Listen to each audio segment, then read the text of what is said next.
भाई तहनी के घर से बाहर आके अगर कमाए अगर सब तो सके हम बहुत बोर हो गए बनी। लेकिन भाई तहनी के भूल बाटे।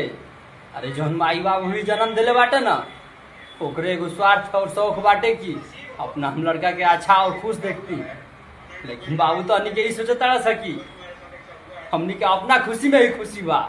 अरे जे पोष पाल के इतना बड़ कैले बाटे ओकरो बाबू कुछ आशा तो लागले बाटे न रे।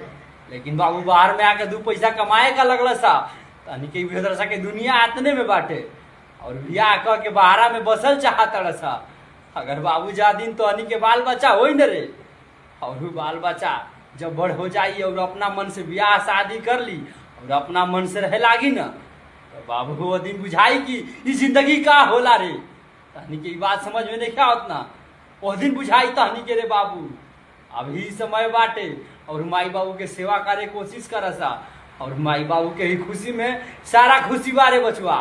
ऐसा गलती ना करा जा ठीक बा। देखो अरे